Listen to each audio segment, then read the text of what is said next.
Assalamualaikum warahmatullahi wabarakatuh. Perkenalkan, saya Awal Panusuran Hasibuan dari kelas KJK Pagi 6A.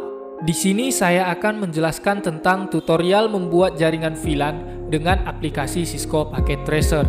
Dan pada pembahasan kali ini, saya menggunakan dua buah skema, yaitu skema pertama dengan menggunakan 3 buah switch dan 6 buah PC. Dan skema kedua yaitu 1 buah router, 2 buah switch, dan 6 buah PC. Oke, tanpa basa-basi lagi, langsung saja kita ke pembahasannya. Ini dia tutorialnya. Selamat menyaksikan.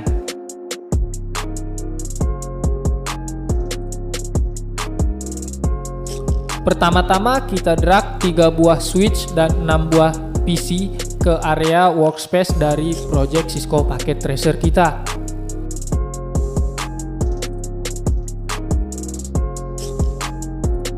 Nah, selanjutnya kita hubungkan masing-masing perangkat menggunakan kabel sesuai dengan tipe perangkat yang kita gunakan.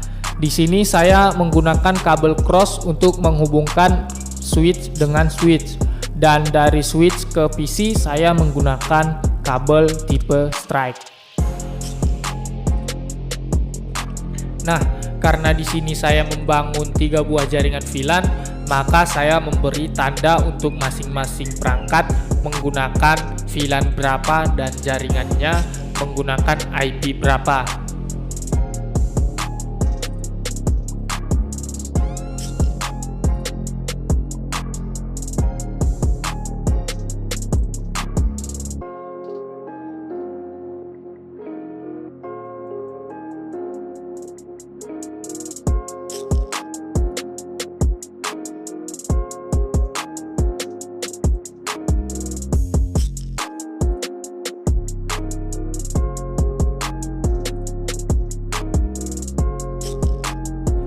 Selanjutnya kita konfigurasi alamat IP dari masing-masing PC yang ada pada workspace Cisco Packet Tracer kita.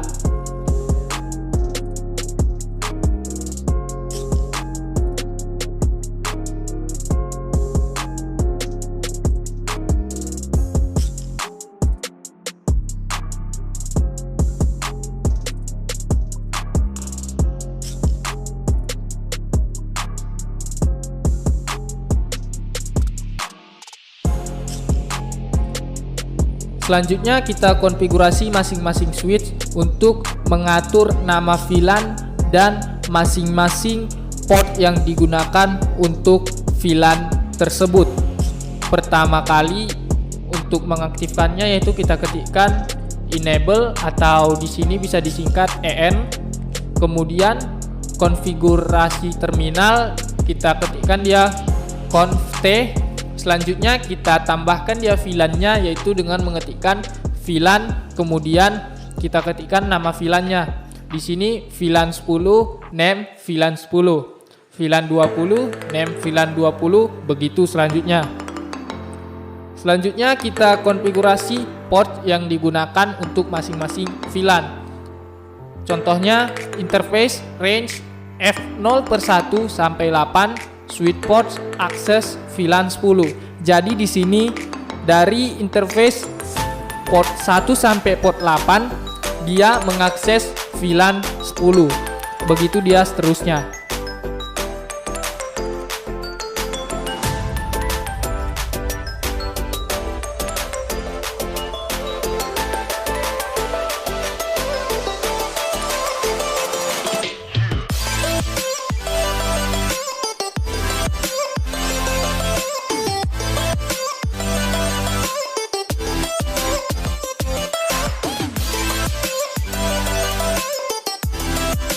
Selanjutnya kita konfigurasi port penghubung antara switch 1 dengan switch lainnya dengan mengetikkan interface GIG 0/1 sampai 2 switch port mode trunk. Nah, selanjutnya kita tinggal mengonfigurasi switch yang lain dengan script yang sama. Karena kita di sini menggunakan nama VLAN yang sama, maka kita tinggal mengonfigurasi switch yang lain dengan script yang kita gunakan tadi. Contohnya di sini kan kita menggunakan VLAN 10, 20 dan 30 pada switch yang pertama. Dan di switch yang kedua dia juga menggunakan VLAN 10, 20 dan 30. Maka kita tinggal mengonfigurasinya dengan switch yang kita gunakan tadi. Begitu dia dengan switch yang lain, kita tinggal mengonfigurasi port yang digunakan untuk menghubungkan masing-masing switchnya tersebut.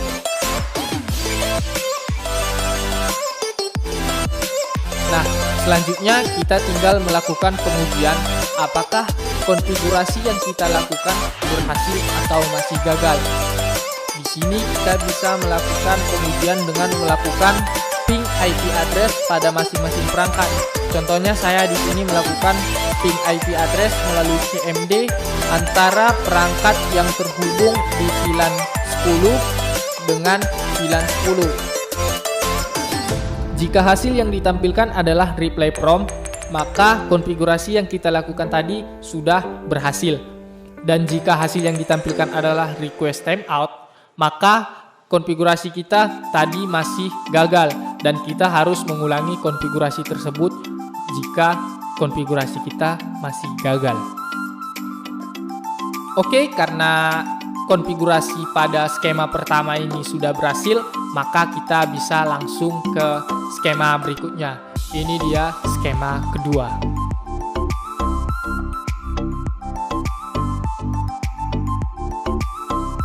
Nah, langkah pertama yang harus kita lakukan sama dengan skema yang sebelumnya, yaitu dengan mendrag 1 buah router, 2 buah switch, dan 6 buah PC ke workspace dari project Cisco Packet Tracer kita.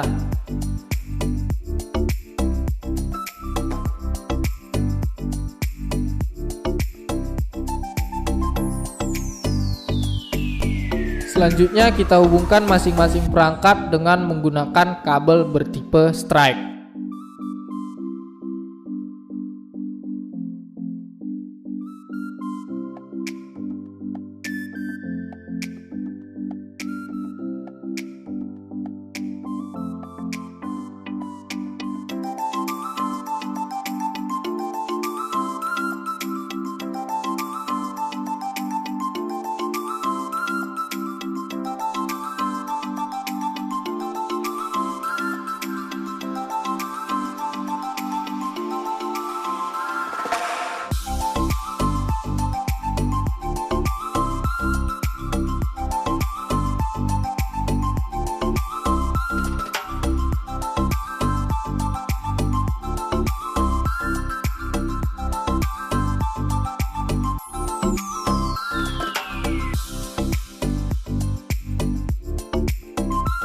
Kemudian kita konfigurasi alamat IP dari masing-masing PC yang ada pada workspace Cisco Packet Tracer kita.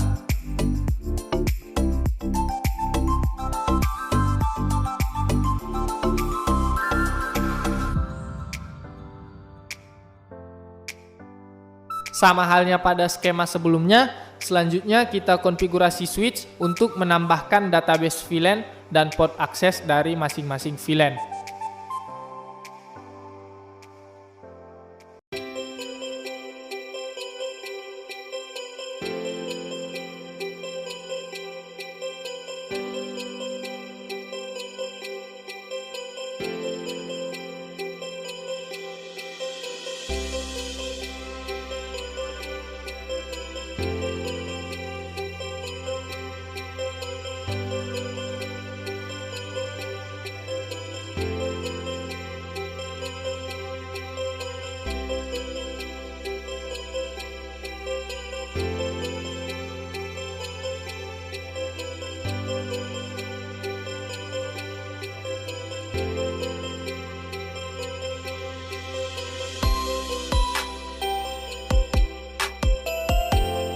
Selanjutnya kita konfigurasi router menggunakan mode CLI.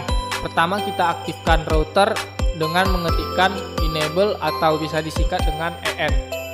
Kemudian kita konfigurasi terminal dengan conf T. Kemudian kita konfigurasi interface dari fast Ethernet pertama, yaitu kita ketikkan dengan INT FA1/0. Kemudian kita aktifkan fitur no shutdown dengan mengetikkan no SH. Nah, Selanjutnya kita konfigurasi sub interface dari fast Ethernet pertama, yaitu dengan mengetikkan int fa1 per 0.1. Kemudian kita tambahkan dia VLAN-nya dengan mengetikkan encapsulation.1q2. Enter. Kemudian kita tambahkan IP address dari VLAN 2, yaitu dengan menggunakan IP add 192.168.255.255.255.0. Dan selanjutnya kita tinggal mengonfigurasi sub interface dari masing-masing VLAN yang ada pada fast Ethernet pertama.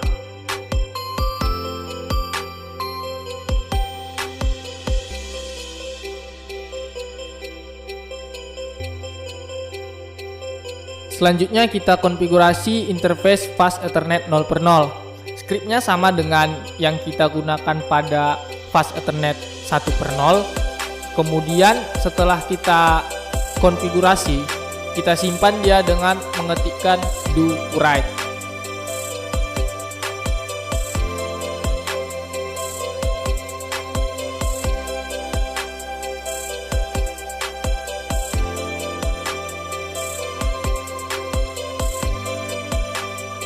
Setelah kita selesai mengonfigurasi fast Ethernet 0 per 0, kemudian kita routing dia dengan menggunakan routing trip agar masing-masing VLAN, biarpun dia berbeda alamat IP, bisa saling terhubung satu sama lain.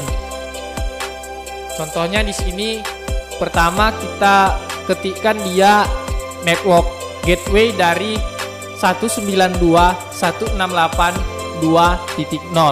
Begitu dia sampai 192.168.7.0. Nah, setelah semua konfigurasi sudah selesai kita lakukan, selanjutnya kita masuk ke tahap pengujian. Pertama, kita bisa melakukan pengujian dengan menggunakan ping IP address pada command prompt yang ada pada PC. Dan kita juga bisa mengujinya dengan mengirimkan simple video pada masing-masing perangkat dengan menggunakan icon amplop yang ada pada sebelah kanan. Jika statusnya successful, maka konfigurasi kita sudah berhasil.